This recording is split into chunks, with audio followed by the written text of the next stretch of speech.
Good afternoon. My name is Mark Pickett, and I'm the Technology Transfer Program Manager at SAE Government Technologies. As many of you know, SAE GT collaborates with government, industry, and academia to solve the toughest mobility technical challenges. For today's LinkedIn Live event, I'm here with Ashlee Breitner with the University of Michigan Economic Growth Institute. Today, we're at the North American Battery Show. And if you hear some background noise, that's because we're in amongst people participating in the event. Hi, Ashlee. Tell us about your role and what you do, please. Hi, Mark. Thanks a ton for having me here today. It's super exciting to be here live at the Battery Show. As you can hear some noise next to me and everyone kind of behind me going in and out of the show. It's awesome to see all the great companies here and the international presence here in the state of Michigan. So I joined the university about 7 years ago now in a small but mighty unit that we call the Economic Growth Institute, or sometimes known as EGI, where I'm managing director today. EGI has been in existence here at the university, though, for over 35 years now, where we're really unique in that we're an outward-facing unit. The majority of our staff come from deep backgrounds in industry or economic development professionals, where they've really lived and breathed the challenges that companies and communities throughout the state face on a regular basis throughout their career and throughout their paths.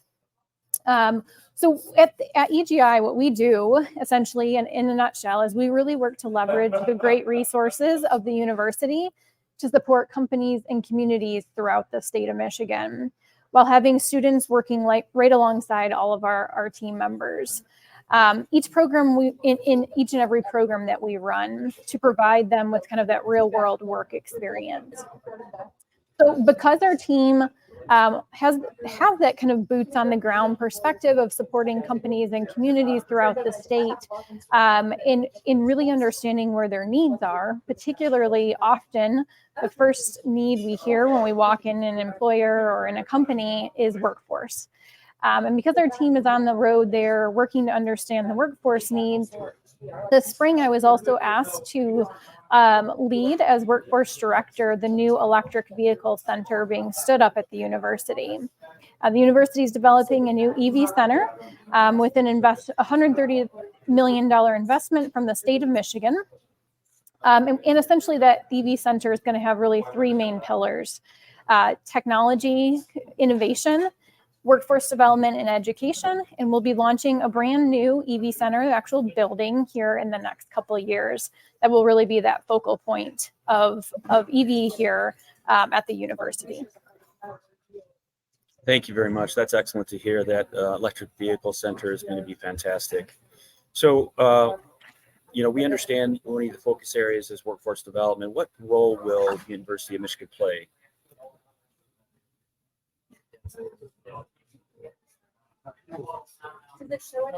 Ashlee, can you hear me?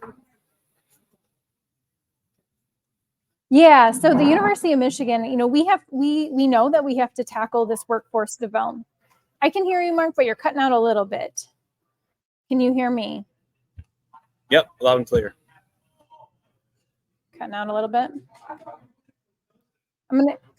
Okay, perfect. I'm going to keep rolling. So good question.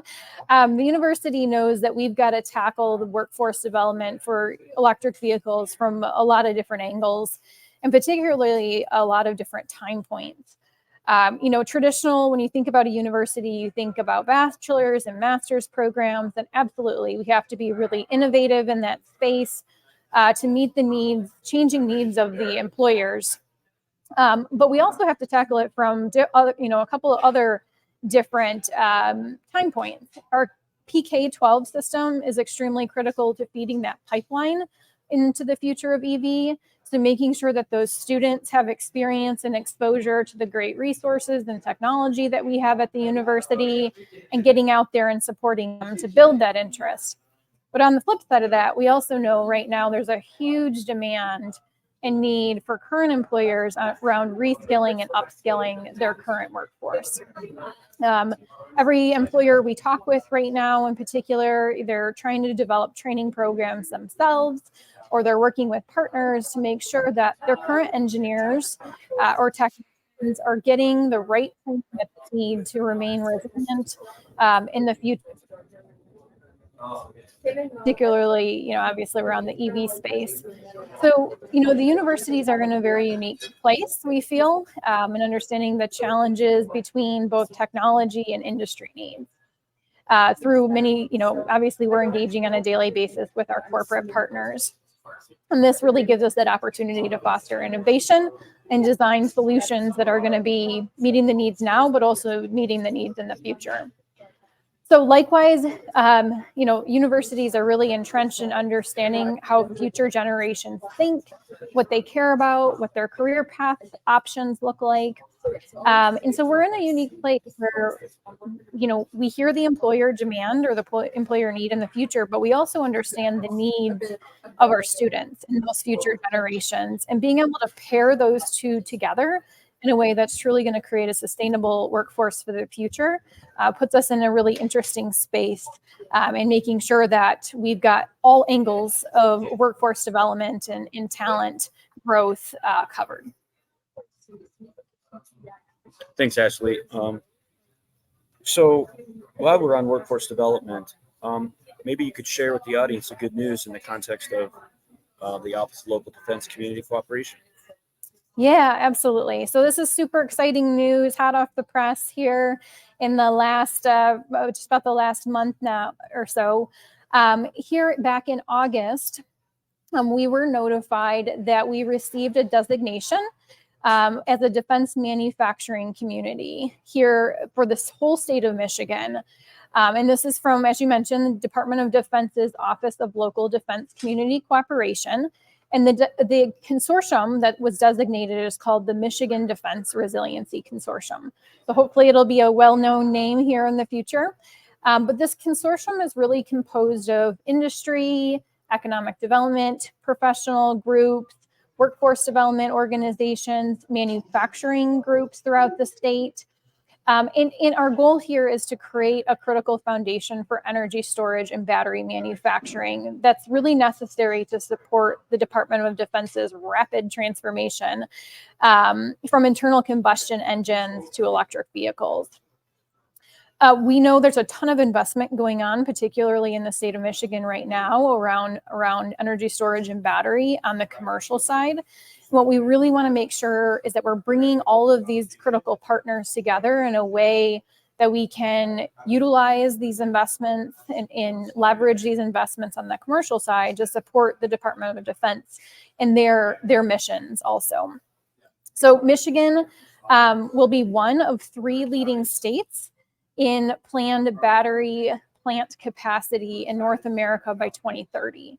That puts us in a very unique position. The state of Michigan has a great opportunity here with all these investments to really ensure we're leveraging them all to support the DoD in ways that truly serve their mission today and will in the future. So Great, with that, and I'll just mention too, kind of the next step, so everyone's clear on that, is that this is a 2-step program from DoD. So we received the designation, and right now we're then in the process of officially applying for and hopefully receiving the grant that accompanies the scope of work that we've proposed. That scope of work has everything from technology acceleration, technical assistance, workforce development support. So within hopefully the next couple of weeks, you'll be seeing some new announcements from us, hopefully around that grant being awarded. And so, keep checking in on EGI's LinkedIn page. I'm sure you'll see it on SAE Government Technologies page, but check in with us because there's going to be a lot of resources that we'll be putting on the street to support those efforts over the next few years.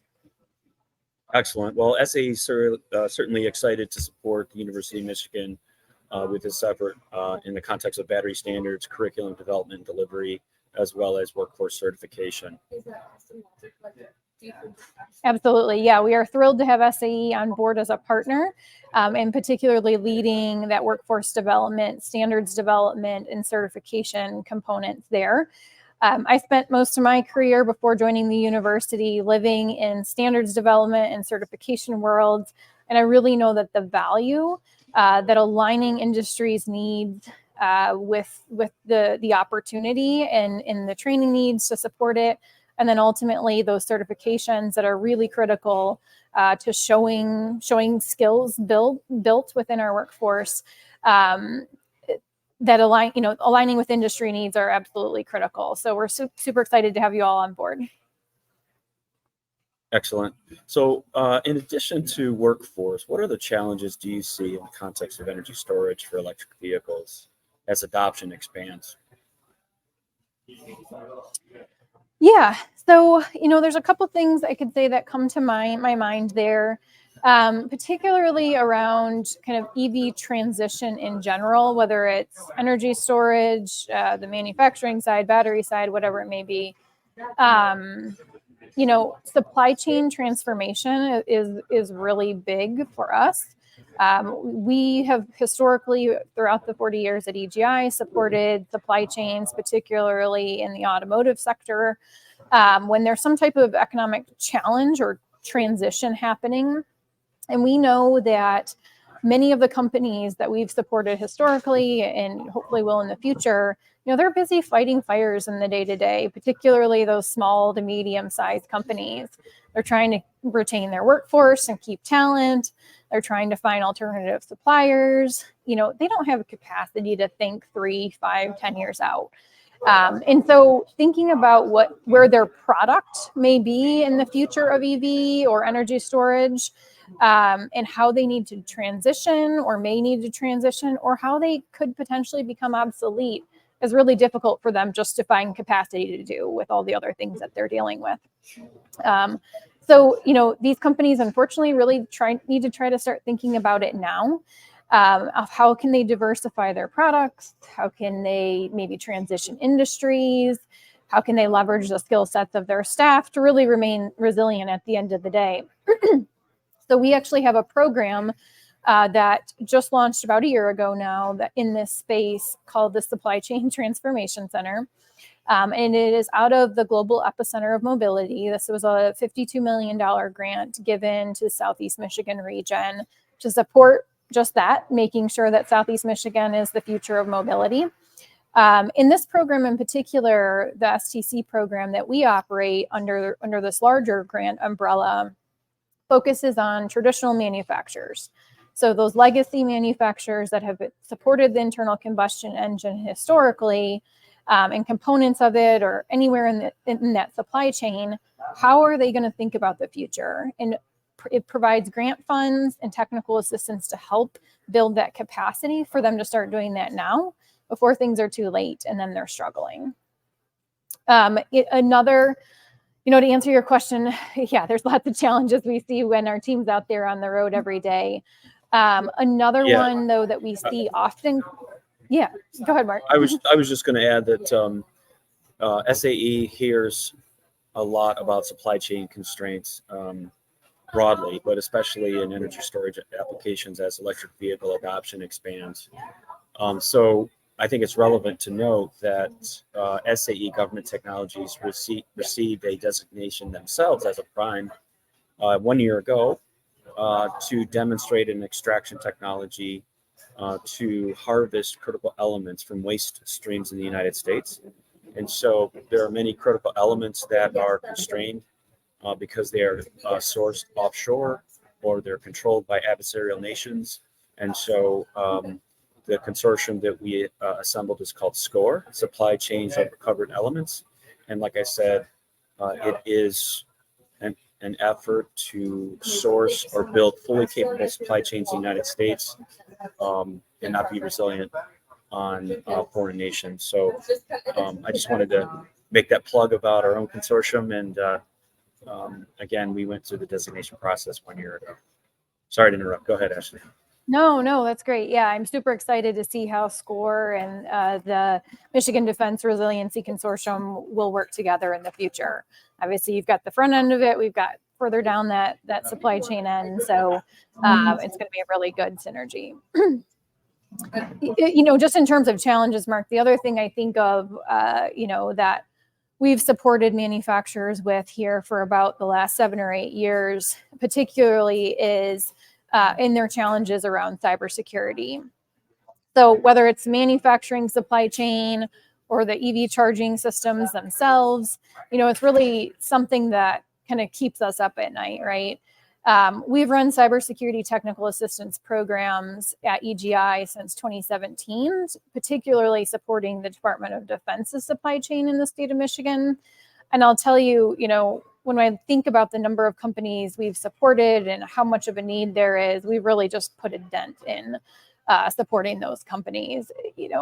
On top of capacity, there's a whole different challenge here, and that's just technical knowledge. As we work alongside those manufacturers to help them in the technical assistance and connecting them to cyber consultants, we saw a huge gap. When you think about a manufacturing environment, particularly your small to medium-sized manufacturers, they know their business really well, but that doesn't mean that they know cybersecurity. And on the flip side, you bring in a cybersecurity consultant to help them. They know cybersecurity really, really well, but they don't necessarily know or understand manufacturing and some of the challenges that they face. And so, again, per EGI's model, we really listen to the needs of the companies throughout the state to design solutions. And so we actually launched a program here about 2 years ago called the Advanced Manufacturing Cybersecurity Program. And that program, it's a 11-month training program, typically done on nights and weekends, so that people can maintain their day job. But for those that don't have a day job, we also actually place them in manufacturers to do a kind of a work and learn experience, so they can get some hands-on exposure while they're learning both cybersecurity and advanced manufacturing elements. So, our hope is that this will start to create the workforce of the future that can speak both cyber and manufacturing, and that those two languages become one to really truly be able to support our manufacturing supply chains here throughout the state, but also support the future of EV, as it's just going to become more and more and more critical as technology advances. Absolutely. And I think, SAE has been working with security applications with autonomous vehicles and connected vehicles. And we are just launching another activity called EVPKI, which focuses on the public key infrastructure, the digital handshake between the charger and the car, and improving the efficacy and efficiency of charging. So more to come on that, but certainly relevant to the topic. Thanks. Absolutely. So let me see here. I don't think we're about 20 minutes in. I want to check for questions from the audience. Here's one. How can a small business receive a grant to support this mission? So I'm not sure what that means. If the person is still on the live event, is that about how they would collaborate with the University of Michigan, or how would they collaborate directly with the Office of Local Defense in a similar application? I'm not quite sure how to interpret that question. Ashlee, do you have any thoughts about what you might respond to that question with? Yeah, sure. You're cutting out there just a little bit, Mark. So I'm going to repeat the question I believe you asked on my end, just in case you're cutting out for others too. So the question is around how can a small business receive grant support, whether it's with the Economic Growth Institute or maybe with the Office of Local Defense Community Cooperation. So in terms of EGI, if you go to our website, and I think we're dropping in links here, so we'll make sure that the audience gets the link to our website. If you go to our website, you'll see a variety of programs. I've not even covered the surface of the many programs and activities and research that we're doing throughout EGI right now. But if you look through there, If you're a company, there's a whole page of resources available. We try to make our grant application process for companies and communities as simple as possible. We don't want you to jump through a bunch of paperwork and hoops to just to get some assistance, because that's what we're trying to do, is build capacity for you anyways. So usually it's a quick, simple one-page application process. It gets things started just to make sure that you qualify for the assistance. And then our team is really out there quickly, kind of doing that boots on the ground assessment of your business, helping provide you some recommendations and starting to find the resources to contract for utilizing those grant funds to support you. So there's a variety of programs that we have available for companies that have been impacted by foreign trade, for companies that also need cybersecurity support. We're launching new programs. It seems like every couple of weeks now. So check out our website there. I also encourage everyone to check out the Office of Local Defense Community Cooperation's website. They have a variety of programs to support communities and companies throughout the nation. So whether you're a company yourself looking for assistance, you may be able to find some of the other partners. Obviously, if you're not in Michigan, there are many others that have received, excuse me, similar grant funds as EGI has throughout the nation to support companies in other parts of the U.S.